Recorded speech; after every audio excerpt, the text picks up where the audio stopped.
नमस्कार दोस्तों, आज हम लोग गणित में एक छोटा सा कॉन्सेप्ट देखेंगे कि किसी भी समकोण त्रिभुज के अंदर अगर कोई अंतविरित है, इन सर्कल है, तो उस इन सर्कल का रेडियस इन रेडियस कैसे निकालते हैं।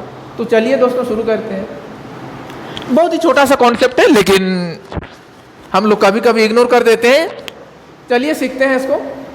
तो ये कोई ए बी सी आपका एक कोई समकोण त्रिभुज है जिसके अंदर ये एक आपका अंतविरित है। तो इस अंतविरित का त्रिज्या हमें निकालना है, रेडियस हमें निकालना है। तो कैसे निकालेंगे? तो सबसे पहले केंद्र O से परिधि को मिलाएंगे। तो केंद्र से परिधि तक की दूरी को त्रिज्या कहते हैं, और त्रिज्या और स्पर्श रेखा के बीच जो कोण बनता है वो समकोण बनता है, 90 डिग्री का एंगल बनता है। तो ये कॉन्सेप्ट इसमें इस्तेमाल हो रहा है। दूसरा कॉन्सेप्ट है कि कोई भी बाह्य बिंदु से किसी वृत्त पर खींचा गया दो टेंजेंट लाइन यानी दो स्पर्श लाइन आपस में बराबर होती है। तो यहाँ पे ये कॉन्सेप्ट भी इस्तेमाल हो रहा है दोस्तों। जैसे सी बिंदु आपका कोई बाह्य बिंदु है, तो सी से ए और सी से डी तक, सी से ई और सी से डी तक ये दोनों स्पर्श रेखाएं टेंजेंट लाइन है, तो आपस में सी और सी डी बराबर हो जाएंगे। उसी प्रकार अगर बी आपका कोई बाह्य बिंदु है, एक्सटर्नल पॉइंट है, और इस वृत्त में ये दोनों आपका बी और बी एफ टेंजेंट लाइन है, तो ये बी एफ और बी आपस में बराबर होंगे क्योंकि दोनों टेंजेंट लाइन है। उसी प्रकार ए अगर आपका एक्सटर्नल पॉइंट है तो ए एफ और ए डी आपस में बराबर होंगे क्योंकि ए एफ और ए डी दोनों टेंजेंट है, स्पर्श रेखा है। फिर दोस्तों हम लोग देखें कि यहाँ से यहाँ तक तो ये रेडियस है तो आर है, यहाँ से यहाँ तक ये भी रेडियस है तो ये भी आर है। फिर आपका ये दोनों आपस में बराबर है, और यहाँ पे त्रिज्या और स्पर्श रेखा के बीच 90 डिग्री का कोण बनता है, तो ये 90 डिग्री, तो ये भी 90 डिग्री, ये तो गिवन है पहले से ही 90 डिग्री।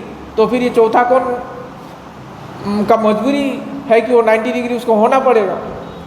इस प्रकार ये आपका एक वर्ग बन जाता है क्योंकि चारों कोण 90 डिग्री हो गया, चारों भुजाएं आपस में बराबर है। तो यहाँ से यहाँ तक की दूरी यानी बी एफ की दूरी अगर आर है, तो अगर हमको ए एफ की दूरी निकालना है तो क्या हो जाएगा, पूरा से आर को घटा देंगे।